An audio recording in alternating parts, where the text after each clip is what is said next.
This video is sponsored by BuyMode shopping app. BuyMode e-shopping application is one of the best online shopping app now available on Play Store and App Store. Click below link and install application. Thank you. Welcome to mini foods Jaisingh.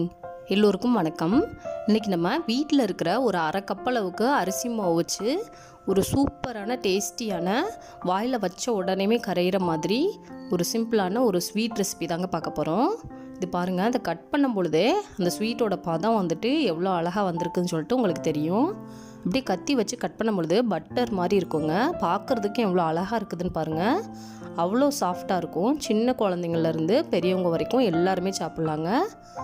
ரொம்பவே சிம்பிளாகவும் நம்ம இதை செஞ்சு முடிச்சிடலாம். இப்போ இந்த sweet recipe எப்படி செய்கிறதுன்னு பார்க்கலாம் வாங்க. இப்போ ஒரு பவுல் எடுத்துக்கலாம். அதில் 5 டேபிள் ஸ்பூன் அளவுக்கு அரிசி மாவு சேர்த்துருக்குறேன். இதில் அரை கப் அளவுக்கு காய்ச்சி ஆற வச்ச பால் வந்துட்டு சேர்த்துக்கலாங்க. பால் சேர்த்ததுக்கப்புறமா இந்த மாவில் சின்ன சின்ன கட்டிகள் எதுவும் இல்லாத அளவுக்கு இது போல் ஒரு ஃபோக் வச்சு நல்லா கலந்து விட்டுக்கோங்க. நல்லா ஸ்மூத்தாக இருக்கிற மாதிரி பார்த்துக்கோங்க. அப்போ தான் நமக்கு ஸ்வீட்டும் நல்லா சாஃப்டாக ஸ்மூத்தாக கிடைக்குங்க. இப்போ இதை ஓரமாக வச்சிடலாம். ஒரு பாத்திரம் அடுப்பில் வச்சு அதில் 4 டேபிள் ஸ்பூன் அளவுக்கு சுகர் சேர்த்துக்கலாங்க. 2 ஸ்பூன் அளவுக்கு அதில் தண்ணி சேர்த்துக்கிறேன். தண்ணி வந்துட்டு ஜாஸ்தியாக சேர்த்துக்கூடாதுங்க. 2 ஸ்பூன் அளவுக்கு போதும். இப்போ அடுப்பை மீடியம் ஃப்ளேமில் வச்சுட்டு இதை ஒரு 5 நிமிஷத்துக்கு இதே போல் கலந்து விட்டுக்கிட்டே இருக்கணுங்க.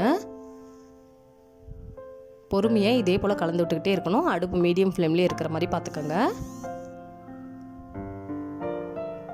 ஒரு 5 நிமிஷத்துக்கு மேலே ஆகும் பொழுது அந்த சுகர் சிரப் வந்துட்டு இது போல் கலர் வந்துட்டு மாறி வரும்.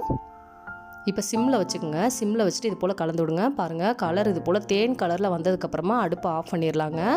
ரொம்ப நுரைச்சி வந்துடக்கூடாது. இப்போ இந்தளவுக்கு வந்ததுக்கப்புறமா நம்ம எந்த பாத்திரத்தில் ஸ்வீட் செய்ய போகிறோமோ அதில் இந்த சிரப்பை வந்துட்டு ஊற்றிடலாம்.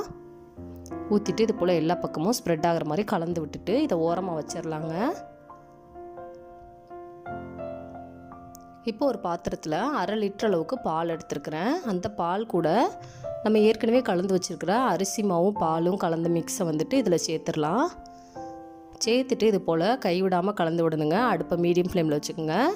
கீழே வந்துட்டு அடி பிடிக்கிறதுக்கு சான்ஸ் இருக்குது. அதனால் வந்துட்டு பொறுமையாக அது போல் கைவிடாமல் கலந்து விட்டுட்டே இருங்க. அடி பிடிச்சிருச்சுன்னா அந்த ஃப்ளேவர் வந்துட்டு வந்துடும், நல்லா இருக்காது. இதில் அரை கப் அளவுக்கு சுகர் சேர்த்துக்கலாங்க. உங்களுக்கு சுகரோட தேவைக்கேற்ப கூடுதலாவோ குறைச்சலாவோ சேர்த்துக்கலாம். இது நல்லா கலந்து விடும் பொழுது ஒரு 10 நிமிஷத்தில் இது போல் நல்லா திக்காக ஆரம்பிக்கும்.